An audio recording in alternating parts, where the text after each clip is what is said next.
Wow, this is a wow moment for me because I've come all the way from India, visiting my daughter here in Boston, and I really visualized I'm going to have a live event with you, and I'm so grateful to the universe for choosing me to be on the seat. You chose yourself. Yeah. Is no one listening? You create your own reality. Don't be grateful to the universe. Be grateful to your ability to create your own reality. The universe is a cooperative component. You said, I wanted it, I visualized it, I imagined it, I found the feeling place of it. I'm sitting right on the front row where, as much as Abraham's been trying to avoid me, we're just kidding. Yeah, that's a big learning for me because I'm so used to saying this, and I realize this sitting here today. Good, really good. Okay, now I just wanted to also get some clarity. You know, I've been working on myself for 6 years, done a lot of workshops and courses, and really begun to understand. I've been coming into more alignment with who I am every day. Yeah. Working on myself makes it sound like there was something wrong with you. I've been enjoying the steady evolution of my understanding of who I am. Okay, yeah. Working on myself makes you sound broken. You never were. Okay. And you're not done yet.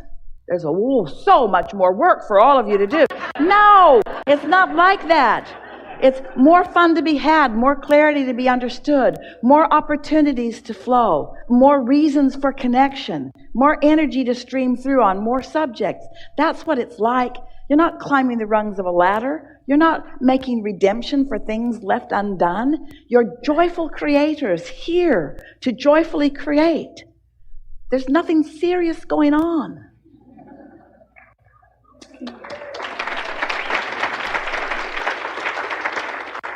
Okay. What I want to ask you is, how do I feel that a lot of fears grip me at times. I want to move ahead and co-create the life that I want. An emotion of fear just means quite a bit of momentum, which means it's a thought that you think often. Yeah. So if you can avoid the thoughts that produce fear, in time, those thoughts will peter out. They will become less and less and less. And the fear will dissolve also. So you don't take an issue or something that you feel fear around and tackle it, because that's that war against poverty, war against drugs, war against violence, war against terrorism. They just get bigger and bigger. So you have to distract yourself. So the remedy to letting fear leave you is by looking as often as you can in the direction of things that make you feel joyful.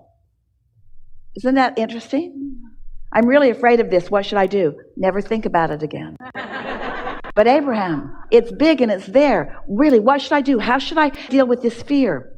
Try not to think about it. But you're not understanding. I've got this thing that I need to deal with. What should I do? Think about things that make you feel happy. But how can I think about things that make me feel happy when I've got these things that I'm worried about? Well, you have to catch yourself when you're not focused upon what's bothering you. First thing in the morning, just watch for those opportunities. Because when you understand that everything is about your point of attraction, and your point of attraction is about what you're giving your attention to, what you're broadcasting and your receiving mode are for the identical reasons.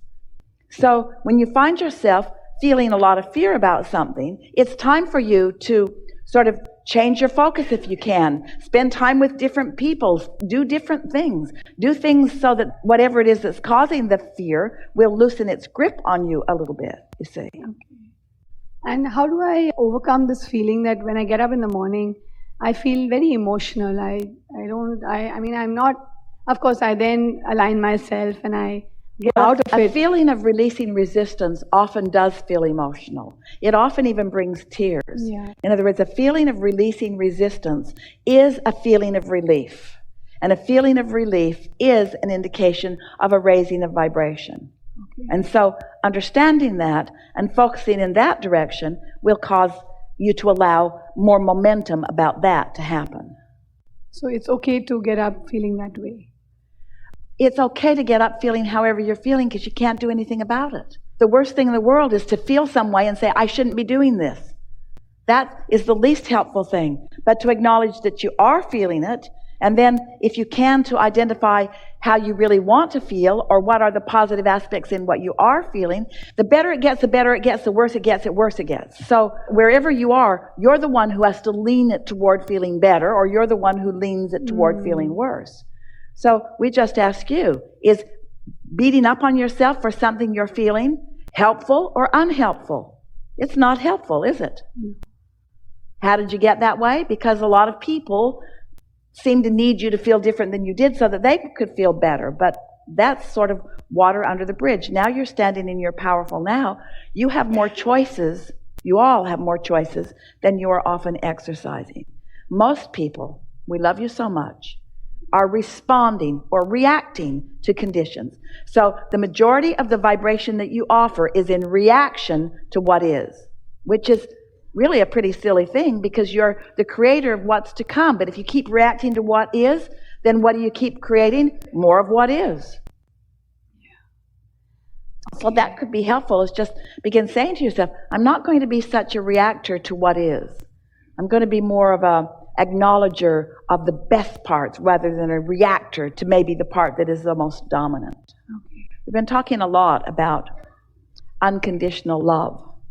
And this is a word that you all have used in your society for a long time. We don't think you really have understood what it is. So to help you to understand, we want to say unconditional alignment, unconditional clarity, unconditional love. Unconditional meaning I'm having this feeling apart from a condition that I may be witnessing or living.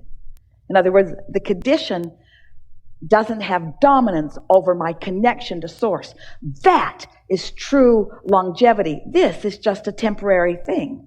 And so I'm not going to let my now point of attraction be influenced by this whimsical, flimsy, unimportant condition when I have this long-standing, pure positive energy flowing to me and through me all the time. So I'm choosing to be unconditional, which means I'm ignoring the condition. But most of you do not ignore conditions. Most of you see them, talk about them, seek validation about them, defend against them, and practice a vibration that won't let go of you because you're keeping it active. But there's no assertion, so nothing can pounce on you. No condition has the power to affect your vibration. You only have the power to invite it by your attention to it. There's no assertion, there's only attraction, you see. And so when you decide that how you feel matters, then you don't let conditions rattle you. And then in time, you don't feel threatened by anything. And it's as our friend earlier pointed out, and a lot of you sometimes feel this way, I don't feel safe because I don't trust myself to hold a steady vibration. But in time you will. In time you will know. In time you'll get it. In other words, Esther will say things like, a few years ago, this condition would have taken me down and kept me in turmoil for days before I worked myself out of it. Now she'll say, this condition, it's not so significant. Oh, it affects me. It affects me because I saw it. It's in opposition to what I want, but it's a rumble strip and not much more often. Jerry used to tell a story, and Esther loved it because he always wore beautiful sweaters. He had a lot of cashmere sweaters. He really liked these beautiful fibers and wools. And he would tell the story that if you're sitting in front of a fireplace and there's a chinkapin log on the fire, Esther was never sure if she ever saw one of those, but she liked the way he said chinkapin log on the fire. She thought it must be a particular poppy kind of log, you know, popping, popping, popping. And a spark comes out and lands on your sweater. If you just flick it right off, nothing happened. Just flick it off. Be aware and flick it off. But if you say, oh, looky there. Damn you, chinkapin log. Look what you've done. In a minute, you're going to have a little hole in your sweater. And so the same thing is true of any negative emotion. Just flick it off or turn to the power that is really you say. Something more? Yeah, I wanted to ask you, like you say that when you ask, it's given to you. So when you ask, you put it into the vortex, and the vortex accomplishes it, and accomplishes it quickly. So, It is given. You okay. just got to be in the receiving mode so that you can let it into your experience. It's given to you as all things begin in vibrational form. But in order for you to be in a place where you allow yourself to receive it and translate it from the vibration to the thought and from the thought to the thing, you've got to hold some sort of steady vibrational alignment with it in order to get to witness the joyful becoming of what you want. Do you know that by the time you get the idea of something, you go, whoo! What a good idea that is. It has come along and come along and come along. It's almost done by the time you are even able to know that you want it. Did you hear that?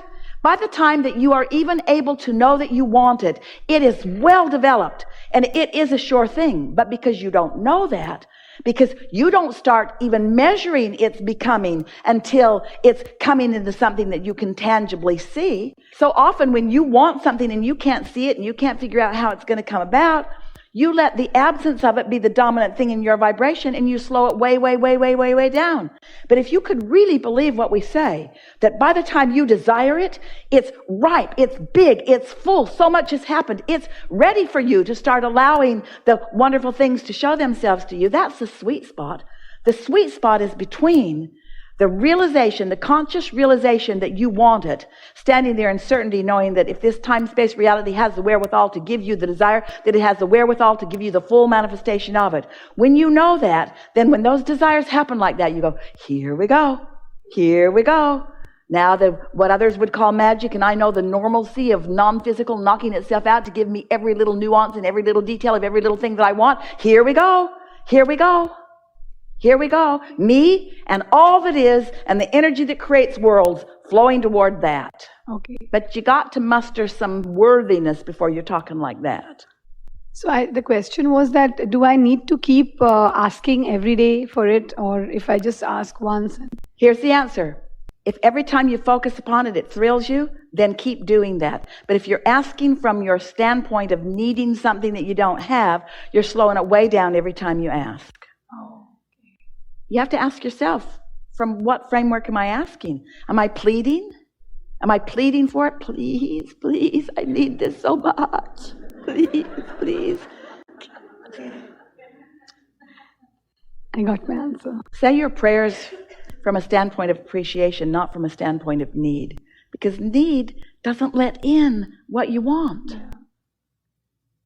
But then when we say we are grateful, so that's also it's important to be grateful. So when we say grateful to something, then is that wrong to say that? No, your appreciation is the most powerful allowing stance that you can be in. Grateful has a lot of resistance in it. Because when you're grateful, you're often grateful to have overcome the difficulty. And the difficulty is often pretty strong in your vibration. Where think about the literal word appreciation. It's something wonderful becoming more. Some say, Abraham, you're really nitpicking about those two words. They are vibrational worlds apart. Oh, okay. Wow. I really learned a lot today. Yeah. Thank you so Really much. good. Thank you. Really good.